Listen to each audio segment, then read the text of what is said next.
Sir नमस्कार। क्या sir आप आने वाले जो 5 साल आपका जो रहेगा 5 साल जो ग्रामीण खास करके ग्रामीण भागों के लिए आपका क्या विजन है सर, क्या बताएं? पनवेल विधानसभा क्षेत्र जो है, पनवेल विधानसभा क्षेत्र अब मतदाता क्षेत्र संख्या के अनुसार महाराष्ट्र का सबसे बड़ा मतदाता संख्या वाला क्षेत्र है।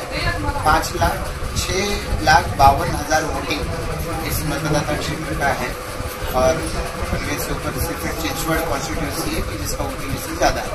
तो ऐसे में इस कॉन्स्टिट्यूंसी में अर्बन एरिया भी है, रूरल एरिया भी है, और रूरल एरिया भी अब बहुत ही तेज़ी से अर्बनाइज हो रहा है, पॉपुलेशन उसका ग्रोथ हो रहा है।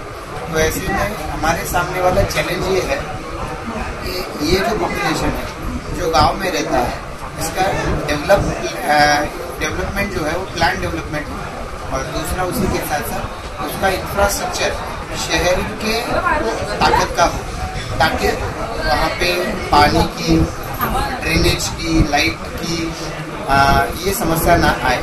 इसके लिए हम फॉलोअप कर रहे हैं और आने वाले समय में चाहे नैना की डेवलपमेंट हो या चाहे नैना की सिवा डेवलपमेंट हो, तो ये डेवलपमेंट यहाँ का होते वक्त इंफ्रास्ट्रक्चर जो है गांव में ये अच्छा होना चाहिए, तगड़ा होना चाहिए। इसके लिए ग्रामीण भागों किस रूप में देखना चाहते हैं सर?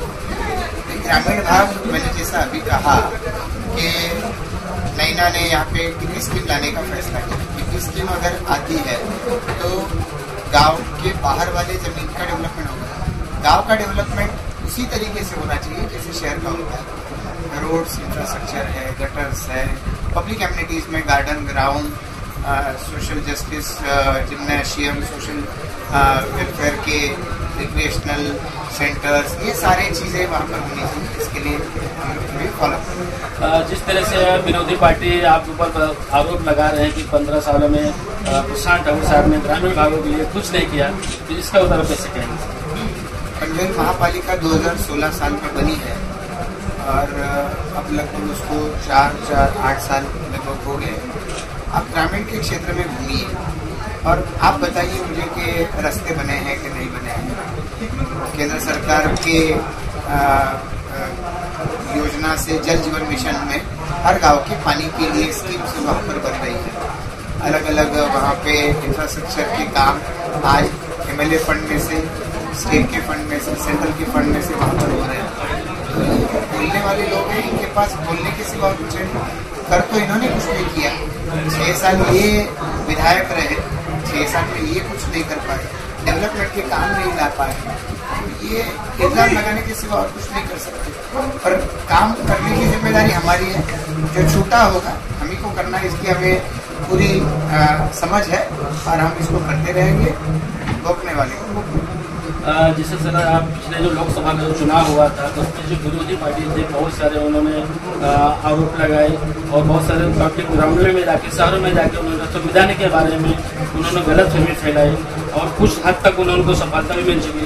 तो इस समय जो चुनाव चल रहा है अपना, तो इस पर आप कार्यकर्ताओं को और आप किस तरह से इसको जो अपने ग्रामीण भागों या शहरों में किस तरह से आप उनको बताने में सफलता मिली? ऐसा है कि लोकसभा के चुनाव तो हो चुके, महाराष्ट्र और कुछ जगह पे विरोधियों को ये जो गलत नैरेटिव है, संविधान बदल देंगे, आरक्षण खत्म करेंगे, ये फैलाने में वो काफ़ी हद तक यशस्वी रहे। उसका नतीजा हमें कहीं ना कहीं सेटबैक मिला। पर अब उसके बाद में मोदी जी की सरकार फिर एक बार चुनकर आ गई, मेजॉरिटी के साथ पर चुन के आई है। एनडीए को बहुमत मिला है, लगातार तीसरी बार मिला है। ना मोदी जी के स्वभाव में बदलाव है, ना संविधान के बदलाव के बारे में, आरक्षण खत्म होने के बारे में कोई चर्चा है। उल्टा आरक्षण को मजबूत करने का काम मोदी जी के नेतृत्व वाली सरकार ने किया है। अब जनता को भी ये नजर आ चुका है और अगर ये गलत नैरेटिव फैलाने वाले इसको इतने पूरी तरीके से प्रचार नहीं करते तो शायद हमारे ध्यान में नहीं आता। अब हम पूरी तरीके से सावधान हो चुके हैं और हमें विश्वास है कि लोगों को भी अब धूप और पानी का फर्क पता चल चुका है। लोग भी अब ये झांसे में नहीं आने वाले। बाबा साहब अम्बेडकर जी का सम्मान भारतीय जनता पार्टी ने हमेशा से किया है। संविधान का सम्मान भी भारतीय जनता पार्टी के जितना कांग्रेस और बाकी पार्टियां नहीं कर पाई, लोगों के ध्यान में आ चुका है। अब इस जांच में जनता या वोटर आने वाले नहीं। आने वाले जो 20 तारीख का जो मतदान कर देने का क्या आह्वान करेंगे ग्रामीण विभाग सभी लोगों से गुजारिश करूंगा कि चुनाव तो कोई ना कोई चुनाव हर बार आते रहते हैं, पर ये चुनाव महाराष्ट्र के लिए महत्वपूर्ण है। फिर देखा 2014 से 19 में देवेंद्र फडणवीस जी जब मुख्यमंत्री बने तो उन्होंने जहाँ पर सूखा आता है तो सूखा मिटाने के लिए उन्हें जल जीवन मिशन, जलयुक्त शिवार अभियान के माध्यम से प्रयास चालू किए।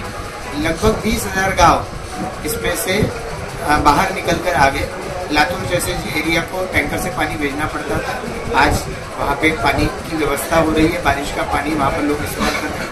अटल सेतु बना तो मुंबई और पनवेल नज़दीक आ गया, ट्रेन चली उरण तक, उरण नज़दीक आ गया, एयरपोर्ट बनेगा, इस एरिया में डेवलपमेंट आएगा। और 2.5 साल महाविकास आघाड़ी की सरकार थी तो लोगों को स्टे वाली सरकार, स्थगित सरकार यही देखने को मिली है। सारे प्रोजेक्ट्स को स्टे लगाना, इसके सिवा उद्धव ठाकरे जी ने कुछ किया नहीं। सत्ता आ गई, हमारे पनवेल के एयरपोर्ट को उन्होंने अपने पिताजी बालासाहब ठाकरे जी का नाम दिया। जो हमारी मांग थी कि दिवा पाटिल साहब जी का नाम देना चाहिए, उनको संघर्ष करना पड़ा मुझे और हमारे सारे सहयोगियों को 6 केसेस अपने ऊपर लेने पड़े। आमदार साहेब प्रशांत ठाकूर साहेब हे खरोखर एक काम करणारे आणि धडाडीचे युवा नेते आहेत। त्यांचं काम बघता त्यांनी या भागात नेरे विभागात उत्कृष्ट असं काम केलेलं आहे आणि सर्व प्रकारची इकडचा पूर्ण नेरे विभाग त्यांच्या पाठीशी खंबीरपणे उभा आहे आणि ह्यावेळीसुद्धा ते हॅट्रिक करणार आणि बहुमतानी चौथ्यांदा ते बहुमतानी विधानसभेवरती निवडून जाणार हे आम्हाला 100% सर्व इथल्या नेरा विभागातील ग्रामस्थांना खात्री आहे। तरी आम्ही त्यांचं सर्व कामं केल्याबद्दल त्यांचे सर्व ग्रामस्थ मंडळी आभारी। एक नेता चांगला, एक आपले गोरगरिबासाठी चांगले आहेत आणि त्यांनी सर्व कामा विकासाची मस्त चांगली केलेली आहेत आणि त्यांना आशीर्वाद मिळवणार, चौथ्यांदा ते निवडून येणार आहे, निवडून येणार।